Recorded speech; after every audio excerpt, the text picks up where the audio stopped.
سلام لے لو اور سلام دے دو، بس اسی میں ہی خیر ہے۔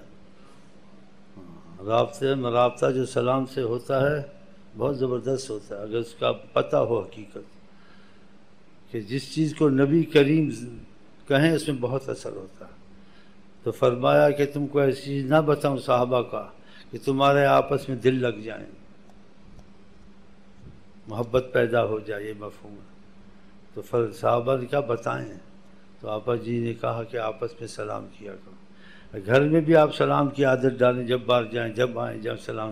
دیکھنا گھر میں کتنی مصیبتیں دور ہوں گی، اور دیکھنا کتنی اتفاق ہوگی، لڑائیاں کم ہو جائیں گی، لیکن کرتے نہیں ہیں نا۔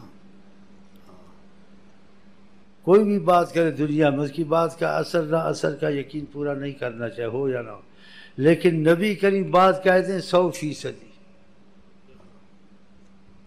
میاں بیوی میں اگر محبت نہیں، ایک دوسرے سے سلام کریں، ایک دوسرے کو سلام کریں۔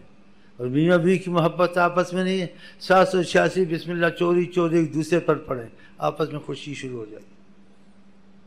وہ کہیں بیٹھا ہو خامن یا بار گیس پہ 786 بسم اللہ الرحمن الرحیم،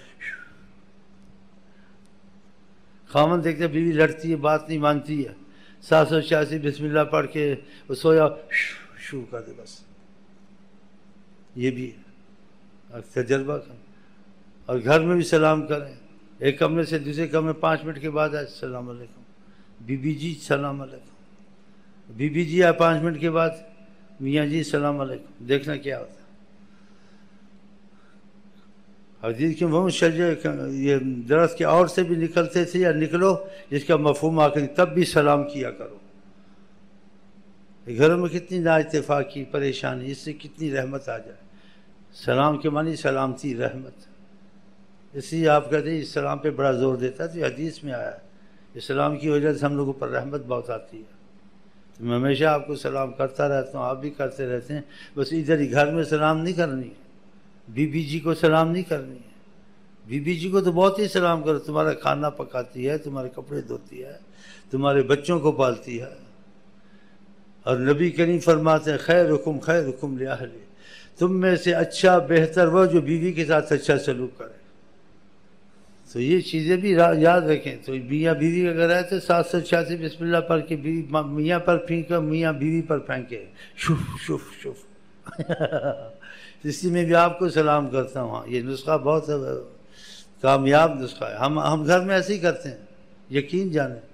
اگر میری بی بی جی جاتی تھوڑی دیر بعد ہی کہتی السلام علیکم، اگر نہیں کرتی میں کہتی باہر سے سلام ہی نہیں کرتی، اچھا جی السلام علیکم، وعلیکم السلام، ایسے کرتے۔ تو ہمارے گھر میں بہت رحمت ہے خدا کی، کیونکہ انسان کے لاکھ آپس میں اٹھنا بیٹھنا ہو، اور اگر جیسے دلوں میں محبت نہیں ہے، بڑی فضا اچھی نہیں لگتی، پھیکی لگتی، اسی گھر میں پھر آدمی کا بیٹھنے کو دل نہیں کرتا، بات کرنے کو زیادہ دل نہیں کرتا۔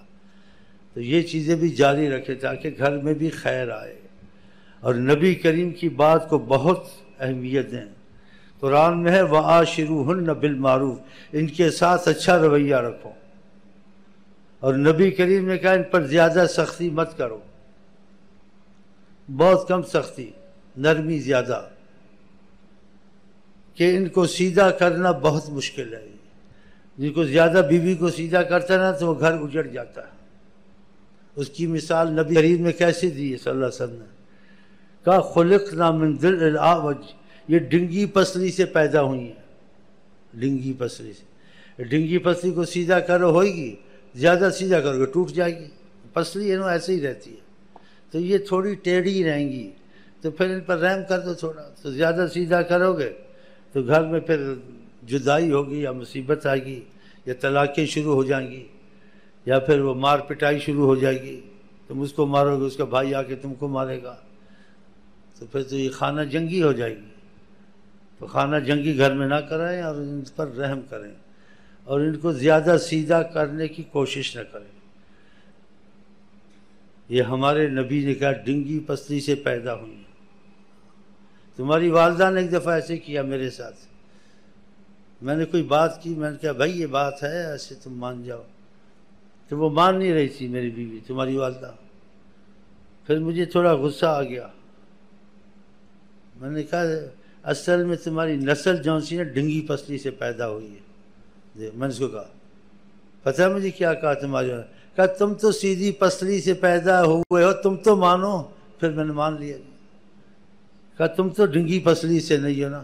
تو اس نے اپنی بات مجھ کو منوا لی، میں مان گیا جی چلو.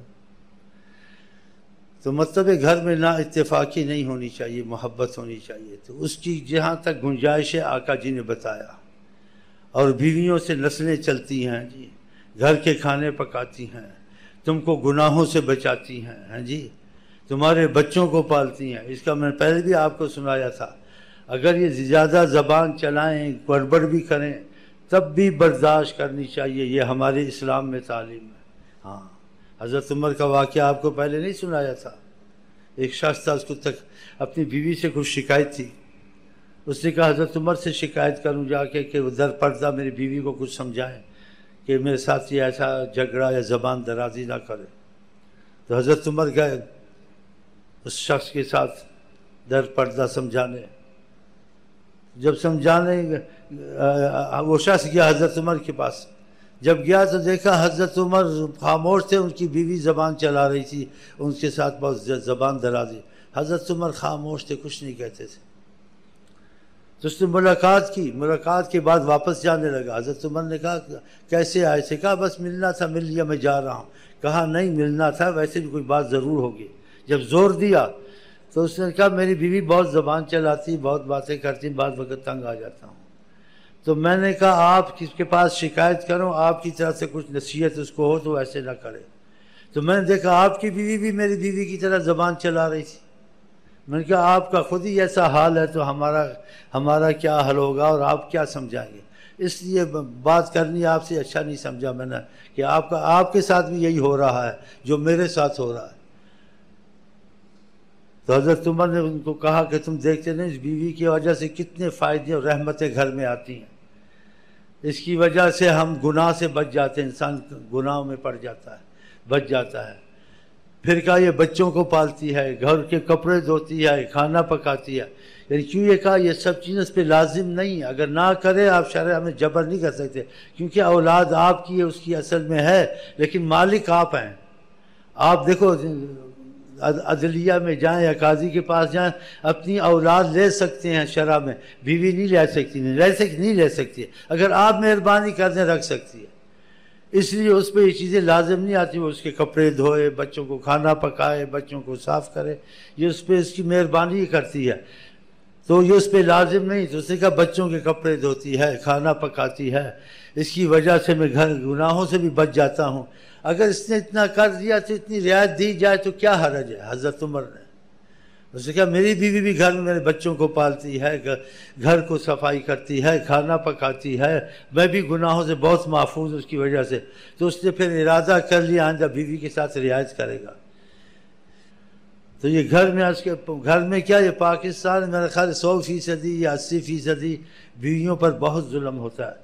اتنا ظلم ہوتا ہے، اپنے کام کرا کے اپنے گھروں کو بھی کام کراؤ، خاوند کے بھائیوں کو بھی کام کراؤ، اور ماؤں کا بھی ماں کا تم پر حق ہے، بیوی پر تو حق تو نہیں ہے. اگر وہ احسان کرے تمہاری ماں اچھا سلوک کرے تم اس کا بدلہ اس کو دو، لیکن اس پر لازم کرنا یہ ماں کے بھی خدمت کرے، یہ ندوں کی بھی خدمت کرے، یہ ہمارے آئیں ان کا بھی خیال کرے، یہ ظلم ہے. ایسا ظلم کرنا اس کا بدلہ اچھا نہیں ملے گا آپ لوگوں کو، اس گھر میں خیر نہیں ہے. تو اگر وہ مروت کے طریقے سے کرے، محبت سے کرے، تو محبت مروت کا جواب آپ بھی مروت سے دیں. اس کے خاندان سے احسان کریں، اس کو اچھے کھانے یا اچھی چیزیں جو اس کی طلب وہ پورا کریں کہ تو ہم اچھا سلوک کرتی، ہم بھی تم سے اچھا سلوک کریں گے. اگر وہ نہ کرے اس پر لازم یہ چیز نہیں ہے، کیونکہ دین میں معاملہ ہے. دین معاملہ، اگر معاملہ اچھا اس میں کیا اس کی نماز، کیا اس کا روزہ، اس کا معاملہ تو اچھا نہیں ہے. اس لیے نبی کریم جس بات کو اہمیت دیں اس کو اہمیت دیں، اور ان بیویوں کے ساتھ بہت سلوک اچھا کرنا چاہیے. اگر یہ ان کے خاندان کے برے بھی ہوں، جو حکمت کا تقاضا، آپ کبھی ان کو برا نہ کریں بیوی سمجھ کے، کیونکہ تمہارے گھر میں بھی اچھے برے سب میں سے. اگر تم کہو گے تمہارے گھر میں وہ رہتی، تمہارے گھر کی ساری برائیاں باہر نکالے گی. اگر تم اس کے بروں کو اچھا کہو گے، تمہارے بروں کے بھی وہ پردے رکھے گی. تو یہ چیزیں شرع میں حکمت کے تقاضے سے نہیں کرنا چاہیے۔ تو اللہ تعالی ہم کو آپ کو توفیق دے، ہماری آپ کی آپس میں گھروں میں بھی خدا کرے محبت رہے، نا اتفاقی نہ رہے۔ اور ہم آپ کو کہتے ہیں السلام علیکم ورحمۃ اللہ وبرکاتہ۔ آپ کیا کہتے ہیں؟